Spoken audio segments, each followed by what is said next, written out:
우찌무라 간조의 로마서 연구 상권 제32강 기도드리고 리딩하겠습니다. 주님 은혜를 진심으로 감사드립니다. 귀하신 우찌무라 선생님의 로마서 연구를 읽고 있습니다. 읽을 때마다 크신 은혜를 주신 것을 진심으로 감사드립니다. 이제 7장에 대해서 자세히 살피고 있는데 더 크신 은혜로 우리에게 함께하여 주시옵시기를 간절히 바라고 기도드립니다. 리딩 아까워서 읽어서 유튜브에 리딩으로 올리고 있습니다.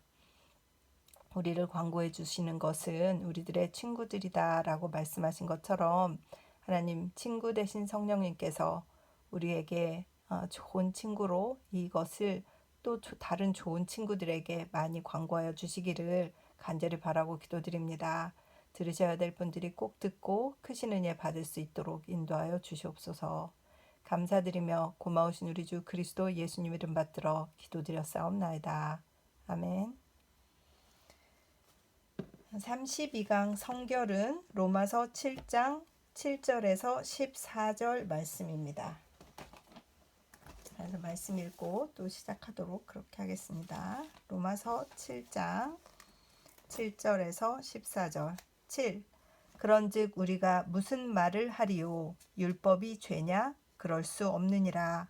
율법으로 말미암지 않고는 내가 죄를 알지 못하였으니 곧 율법이 탐내지 말라 하지 아니하였더라면 내가 탐심을 알지 못하였으리라. 8.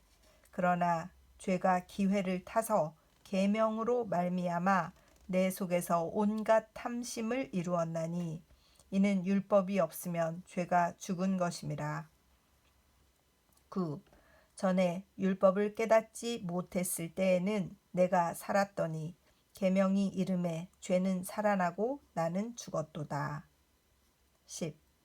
생명에 이르게 할 그 계명이 내게 대하여 도리어 사망에 이르게 하는 것이 되었도다. 11. 죄가 기회를 타서 계명으로 말미암아 나를 속이고 그것으로 나를 죽였는지라. 12. 이로 보건대 율법은 거룩하고 계명도 거룩하고 의로우며 선하도다. 13. 그런즉 선한 것이 내게 사망이 되었느냐? 그럴 수 없느니라. 오직 죄가 죄로 드러나기 위하여 선한 그것으로 말미암아 나를 죽게 만들었으니 이는 계명으로 말미암아 죄로 심히 죄 되게 하려 함이라. 14. 우리가 율법은 신령한 줄 알거니와 나는 육신에 속하여 죄 아래에 팔렸도다. 아멘. 율법의 성격 7장 7절에서 바울은 말한다. 그러면 우리가 무엇이라 말하겠는가? 율법이 죄인가? 그렇지 않다. 율법으로 말미암지 않으면 나는 죄를 죄인 줄 모른다. 이같이 그는 7절부터 나라는 말을 사용하여 이 장의 마지막까지 이른다. 7절부터 25절까지에서 내 또는 나라는 말을 무려 38회나 쓰고 있다. 그는 여기서 아무것도 숨기거나 거리끼는 것이 없이 자기를 있는 그대로 드러내 놓는다. 참으로 이것은 그의 특징으로서 유의할 일이다. 이제 이 부분을 배우기에 앞서 순서상 지난번 강의의 대요를 복습할 필요가 있다. 7장 1절에서 6절에는 두 가지 중요한 일이 포함되어 있다. 첫째는 율법이 죽은 것. 둘째는 우리가 죄에 대해서 죽었기 때문에 율법에 대하여 죽은 것이다. 첫째와 둘째는 꼭 따라다닌다. 첫째의 율법 폐기만으로는 위험하다. 도덕 무용이 되고 내가 죄에 죽지 않는다면 죄로 하여금 더욱 세력을 떨치게 하는 것이 된다. 그러므로 율법이 저절로 필요 없게 되도록 내 자신이 죄에 대하여 죽어야 한다. 나 자신이 죄에 대하여 죽으면 율법은 자연히 필요 없게 되어 존재할 이유가 없다. 따라서 우리가 율법에 대하여 죽은 자가 되는 것이다. 참된 생활에 들어가면 율법은 저절로 필요 없게 된다. 그러므로 율법 무용은 참된 생활의 불가결한 요소다. 이 사실은 오늘날에도 기독교회에서 아직 충분히 이해되지 못하고 있다. 더구나 유대 사람 사이에서는 바울은 율법의 적으로 간주되고 있다. 오늘날에도 아직 그런 상태다. 그가 처음에 율법 폐기를 외치던 당시에는 교회의 안팎에서 파도 같은 적이 들고 일어났을 것은 당연한 일이다. 원래 율법이란 유대 민족의 조상 모세가 시내 산에서 여호와 하나님에게서 받은 것이다. 율법은 그만큼 신성한 것이다. 그런데 바울은 감히 대담하게 율법의 폐기를 부르짖었다. 이로써 그가 얼마나 혁명적이었던가를 짐작할 수 있다. 그리고 그에게 무수한 적이 있었던 이유를 짐작할 수 있다. 그러나 그의 주장은 단순한 율법 폐기가 아니었다.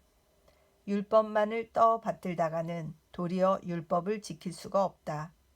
그는 율법을 폐기하고 복음을 쫓음으로써 비로소 율법의 참 정신을 만족시키고 또 지킬 수 있다고 주장한다.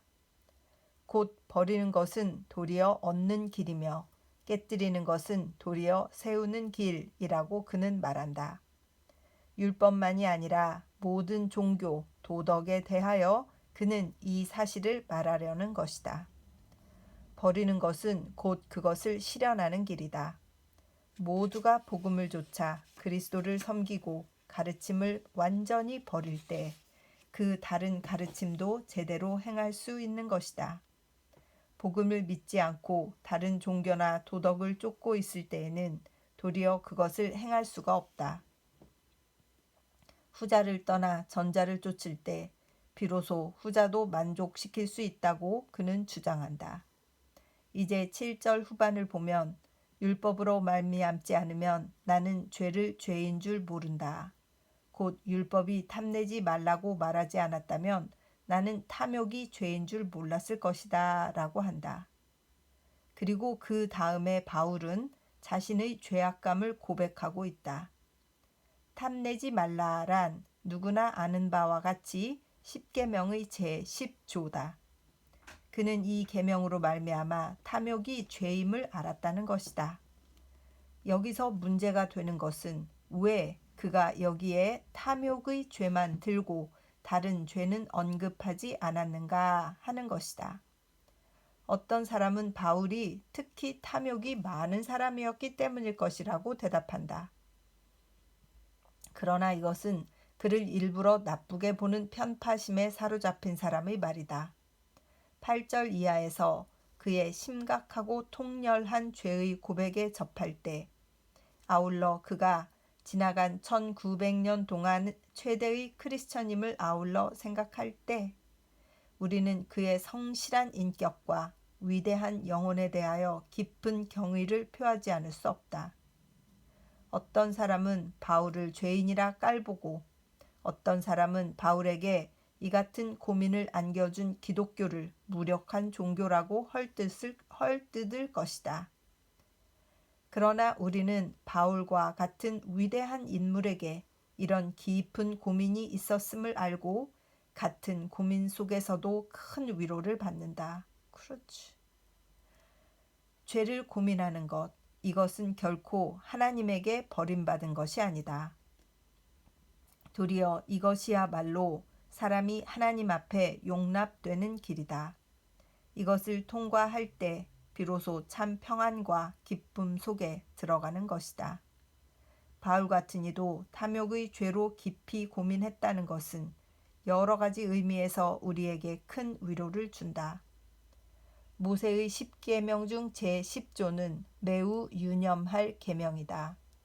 너는 탐내지 말라란 진짜 사람의 속 마음에 관한 계명이다. 사람이 마음속으로 다른 사람의 물건을 갖고 싶어 하는 것, 이것이 탐욕이다. 이것이 외부에 나타나는 경우에 따라 여러 가지 다른 행위가 되는데 단지 마음속으로만 욕심을 품는 것, 이것이 탐욕이다. 십계명은 제10조에 이르러서 사람의 내심의 욕정을 강력히 훈계하여 십계명 전체의 밑바탕에 가로 놓인 내부적 성질을 드러낸다. 겉에 나타나는 모든 죄를 훈계하는 것은 요컨대 속에 숨어있는 탐욕을 훈계하는 것이다. 탐욕은 모든 죄악의 근원이다. 모든 죄와 악한 행위는 마음속에 도사린 탐욕에서 일어나는 것이기 때문이다. 십계명의 제10조 너는 탐내지 말라는 계명은 이런 의미에서 중요한 계명이다. 바울은 모세의 십계명으로 항상 그 마음속을 비추어 보곤 했을 것이다. 청년으로서 뜨거운 종교심과 도덕심을 품었던 바울이 십계명의 각 조목과 싸웠던 정경은 참으로 비장하였을 것이다. 그런데 그는 아마도 제1조에서 제9조까지는 지켜냈다는 확신과 자부심을 가졌을지도 모른다.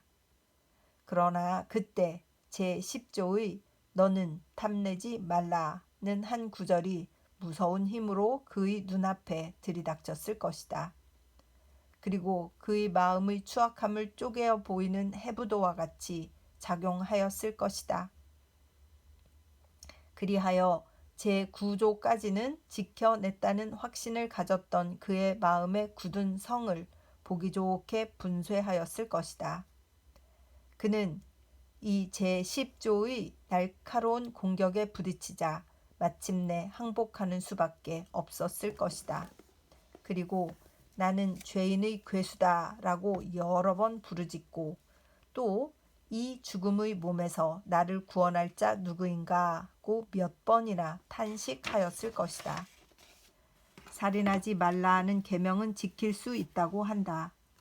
또 간음하지 말라는 계명도 지킬 수 있다고 한다. 그렇다. 진짜 그렇다. 하지만 마음속에서 악념이 일어나는 것은 어떻게 할 수가 없다. 그리고 이미 마음속에 악념이 일어난 이상 마음속으로는 명백히 살인 혹은 간음죄를 지은 것이다. 이렇게 생각하면 탐내지 말라는 계명을 지킬 수 없는 이상 다른 모든 계명을 지킬 수 있다 하더라도 그것은 외부적인 일에 지나지 않는 것이며 내부적으로는 모든 계명을 범한 것과 다름없다. 그러므로 이 제10조로 책망받을 때에는 어느 누구도 빠져나갈 수가 없는 것이다. 그리스도를 제외한 다른 모든 사람은 미친 사람이 아닌 이상 여기서 자기의 죄를 시인하지 않을 수 없게 된다. 아우구스티누스도 그러하였다. 루터도 그러하였다. 번연도 그러하였다. 십계명 제10조로 자기를 비추어 볼 때 성실한 사람이라면 어느 누가 자기의 죄를 깨닫지 않을 자가 있겠는가? 그러므로 바울은 이 경우에 자기 한 사람이 품은 탐욕죄에 대해서만 말하고 있는 것이 아니다. 오히려 모든 사람 속에 들어있는 탐욕의 죄악에 대하여 자기를 살아있는 본보기의 하나로 제시한 것이다. 곧 그는 모든 사람이 죄인인 것을 글줄 밖에 넣어서 자기가 죄인임을 고백함과 동시에 모든 죄악의 근원인 탐욕의 죄를 들어 모든 죄를 대표하게 한 것이다. 바울은 8절에서부터 더욱 분명하게 자기의 체험을 말한다. 8절 전반에는 그러나 죄가 기회를 타서 계명으로 말미암아 내 속에 여러 가지 탐욕을 일으켰다고 한다. 탐내지 말라는 계명은 탐욕이 죄임을 분명히 나타내지만 바울의 마음은 하지 말라고 하면 도리어 자극을 받는 것 같이 도리어 더욱더 탐욕의 죄를 범하게 되었다. 물론 계명이 죄의 원인은 아니다. 마음 밑바닥에 숨어 있는 여러 가지 탐욕이 이 계명을 만나 분명히 고개를 들기 시작한 것이다. 그러므로 계명이 없다면 죄는 있어도 잠자고 있는 것이다. 바울은 이것을 8절 후반에서 율법이 없으면 죄는 죽은 것이다 라고 말한다. 죄가 죽는다는 것은 죄를 전혀 짓지 않는다는 말이 아니다. 죄가 잠자고 있다는 것이다. 또 죄를 짓더라도 그것이 죄로 의식되지 않는다는 말이다. 참으로 율법이 없는 때는 죄가 죽은 것이다. 바울은 다시 9절에서 내가 전에는 율법 없이 살았지만 계명이 오자 죄가 살아나고 나는 죽었다고 하여 자신의 젊은 시절을 회고하였다. 그가 나이 어려 아직 율법을 몰랐던 때는 죄의식이 그를 괴롭히지 않아 발랄한 생기가 그의 작은 마음속에 넘쳐나고 있었다. 그러나 자라서 율법을 배우고 계명을 알게 되자 죄가 또렷이 마음의 의식에 떠올랐다. 그리고 이 죄의 자각은 심한 고민으로 그에게 다가와서 그를 죽였다. 그는 살았어도 죽은 것과 같은 사람이 되어 다만 멍하니 세월을 보낼 뿐이었다. 이리하여 사람을 살리기 위한 계명은 도리어 나를 죽이는 것이 되었다. 왜냐하면 죄가 계명의 귀회를 타고 나를 유혹하여 그 계명으로 나를 죽였다 하고 바울은 10절, 11절에서 말한다. 이것은 반복이며 또 결론이기도 하다. 그 의미는 위에서 설명한 대로 잘 이해되리라고 생각한다. 율법이라 하고 계명이라 한다. 율법은 이 경우에 좁은 뜻으로 쓰여 10계명만을 가리킨 것이리라. 계명은 10계명의 각 조목을 가리킨 것인데 여기서는 단수로 적혀 있으므로 전후의 관계로 보아 제10조만을 가리킨 것이라고 생각된다. 이상에서 바울은 율법의 성질 및 율법과 죄악의 관계를 자기의 체험에 비추어 말하고 있다.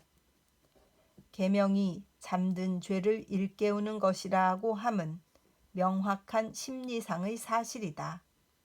계명, 곧 도덕의 명령이 있으면 거기에 반항해 보고 싶은 것이 사람의 마음이다. 권위가 있고 명령이 있으면 반항심은 자연스럽게 유발된다. 오늘의 세계를 보라. 반항적 과격주의는 어디에나 퍼져나가고 있지 않은가. 모든 권위란 것을 부인하려 하고 현재 있는 권위에는 악착같이 반항하려 드는 것이 현대의 풍조다. 이 율법이 죄를 억압하지 못하고 도리어 잠자는 죄를 불러 일으키는 일의 좋은 증거다. 가령 좋은 명령이라 하더라도 귀한 도덕적 계명이라 하더라도 권위를 내세워 강요하면 거기에 반항하고 싶은 것이 인간 고유의 나쁜 버릇이다. 여기서 인간의 죄가 얼마나 깊은지를 엿볼 수 있다. 이것이 인류 타락의 증거 중 하나다. 율법이 있는 곳에는 반드시 죄가 많이 저질러진다. 도덕적 교양이 왕성한 사회는 그렇지 않은 사회보다 도리어 죄가 많이 저질러진다. 문명인은 야만인보다 도리어 죄악을 더 감행하는 것이 사실이다. 이것을 우리나라에서 보더라도 현대처럼 국민 도덕, 충군 애국의 길을 배운 때는 없다. 그런데 충군 애국을 철저히 배운 후의 일본 사람 사이에서 이 정신이 감퇴한 것을 보라. 이것은 누구에게나 명백한 사실이 아닌가? 애국의 가르침으로 길러진 현대의 장년, 청년들 사이에 과연 얼마나 애국심이 있는가? 이제는 애국심이 현저히 쇠퇴했다는 것은 누구나 아는 명백한 사실이다. 나라를 사랑하라고 도덕으로 명령하면 사람은 도리어 이 명령을 거역한다. 여기에 사람의 죄의 한없는 깊이가 보인다. 그러므로 율법은 사람의 죄를 드러내는 것이다. 마음 속에 숨어 있는 죄를 마음의 표면에까지 떠오르게 하는 것이다. 곧 계명으로 말미암아 죄가 더욱 심하게 드러나는 것이다. 율법으로 말미암아 죄 의식이 생기는 것이다. 이것이 율법의 작용이다. 율법의 본질은 이렇다. 그러나 그 이상의 일은 하지 못한다. 그러면 율법이란 나쁜 것인가? 아니다. 율법은 거룩하다. 계명도 거룩하고 의로우며 또 선하다. 7장 12절. 율법은 사람을 구원하지 못한다. 그러나 사람을 구원하는 준비는 한다.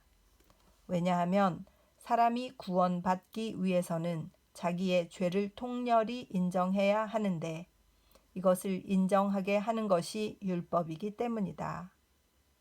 사람은 율법으로 말미암아 정죄받는다.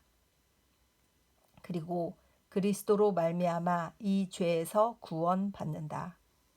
구원하는 이는 물론 주 예수 그리스도다. 그 이외에 사람을 구원할 자는 없다. 그러나 그가 오시기 전에는 먼저 세례 요한이 와야만 했다. 오로지 도덕적 명령으로 사람들의 잠자는 마음을 깨우쳐 주는 그 세례 요한이 와야만 했다.